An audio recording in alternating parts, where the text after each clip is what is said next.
Hey guys, welcome back. On today's show, we're going to go and try and clean up some of the things under the hood.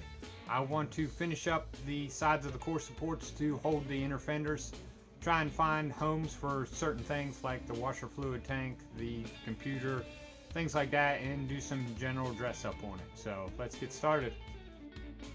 Now that I've got those trimmed down, here's what we're looking at. Put that back in right there. This here will catch the end of the battery tray right there, so that'll give the support that it needs there. I went ahead and left it long. This here is where the old fender attached to. That may be useful later on, but I just got the top trimmed off because that interfered with the fender. That should be more than enough to hold the battery tray and just help with that fender, the inner fender there.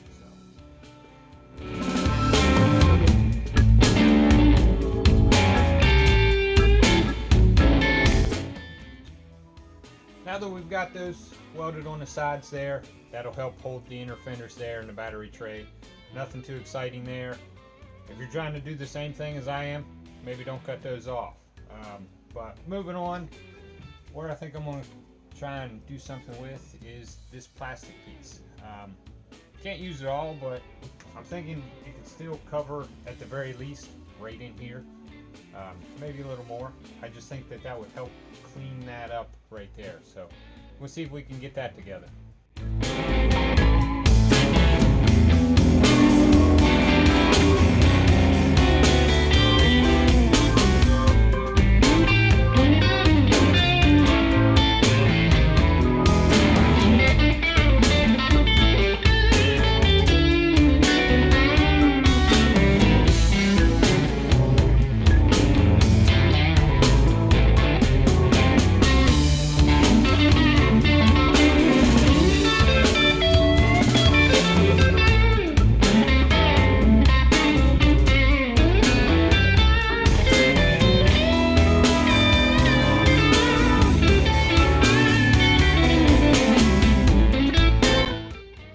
This piece trimmed down just to the ends of where I have that core support. That covers the gap in between the radiator and the core support. That'll give that a nice clean look once this piece is on here. That's all the more I'm going to mess with this right here because I don't know what I'm doing with the hood latch just quite yet. So until we get to that point, that's all we're going to do here for that.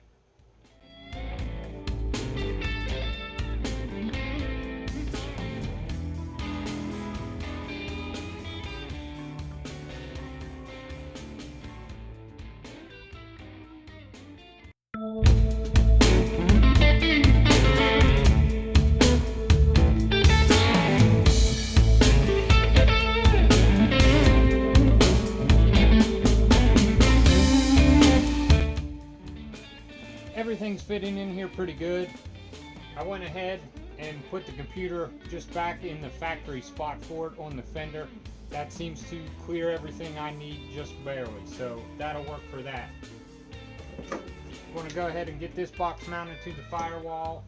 Got this right here that needs mounted. I'm just going to take this bracket here, bend that down, and then just bolt that right to the firewall right there with the existing bracket.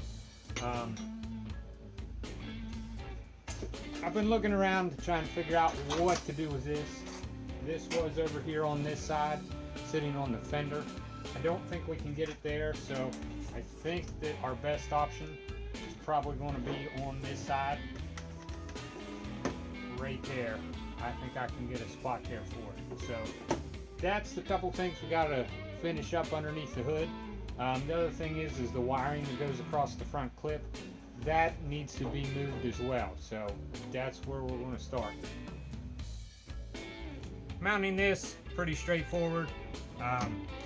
This tab's too big, so we're just going to zip a little bit of it off, leave about a 1/2 inch, and just mount that straight to the firewall.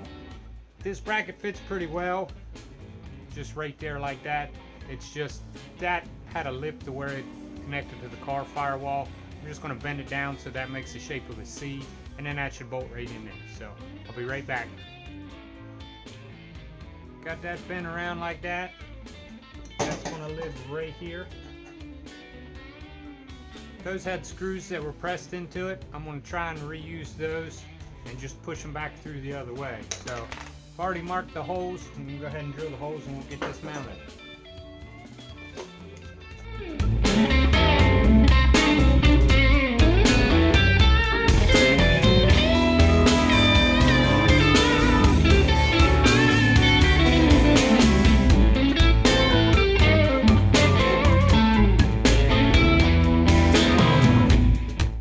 Got that all bolted in. That lives nicely right here next to the transmission dipstick, so that should be good for that. Here's what I'm looking at here. This fits in this space pretty good. The contours and everything line up pretty well. The problem is this is in the middle of the engine compartment with nothing really to mount to. What I think I'm going to do is take some more of this flat strap here, and right down here where the front strut mounts, I can put these bolts just on the ends of those bolts that are already there, and then sandwich this in between it. Cut that to the length there, and that'll give me a place to mount on the bottom. Then on the top here, I'm going to go and take that same strap, put it along the top there where that would mount. And then I'll just run a piece from this top down to where I've got that piece running across there, and that'll kind of just give me a stand right up off that shock tower that I think that can mount to. This shouldn't really have too much weight or anything really busting around there, so I think just straight up will be fine. So that's where we're going to go with that. With taking a look at getting started with fabricating this bracket, this is all the flat iron I have right now, so that means I'd have to go to the store. So I was looking to see what else I had laying around. I found these pieces. These are the torsion bars for the trunk deck lid on the car. They make nice brackets though. If I put one like this, and then I put the other one like that, that fits nice. It's got this nice little band and step up. I can just weld a washer right there, and that could be the mounting tab for it. Like I said, there's nothing too crazy with this, so that should be more than efficient, and that should give it a nice little decorative piece to it rather than just a flat iron square bracket there. So I want to see what I can do with that first, and we'll go from there.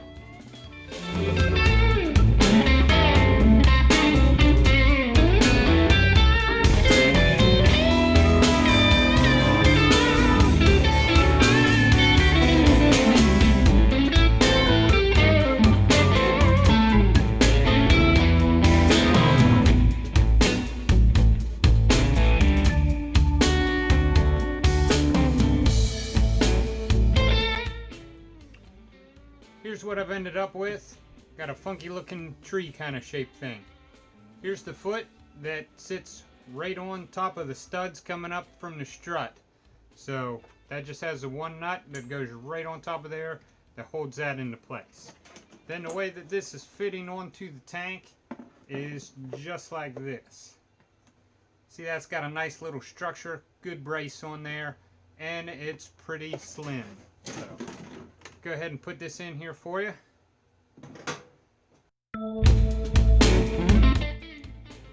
As you can see, this turned out pretty well. This fits nice right here. The shape of that tank matches the shape of the air box there. The side of it goes parallel to the block, so it fits in there like it kind of belongs, even though everybody knows that's not where that goes. The bracket's nice, it's not real intrusive there with it, so I'm pretty pleased with how that's turned out.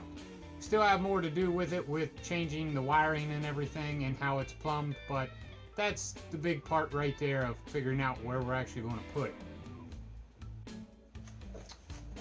Here's what we're looking at up front. This wire loom used to run across above the frame here, which that was fine with the car. It shot in and out of this hole right here. But since we've put these side panels on, we've covered up that hole. I tried to go and force it down below and just be hidden under the roll pan here, but that makes all the wires too short. Rather than lengthen all this wire, because that would be a pain, I think I'm going to try and move it up. I think there's enough room right in here. If I cut this out on both sides, take the core support back off again, put it back behind it, then put the core support in there, and just have it run through and just sit right across the transmission cooler here, and it can just be right across there. The car did have this plastic piece on there, so I can always put that back across there, now to really clean up the look of it. So all you'll really see is just this piece of plastic right across the radiator, still have a nice clean look. So that's where I'm going to have to move with that, but that's going to require taking the whole front end apart. So we'll do that again, I guess. So. Alright, I think that's going to do it for today. I got some things buttoned up underneath the hood, got a few things figured out where they needed to be mounted. So that's going to do it for today. Like always, thanks for watching. Hit that thumbs up for me. We'll see you next time.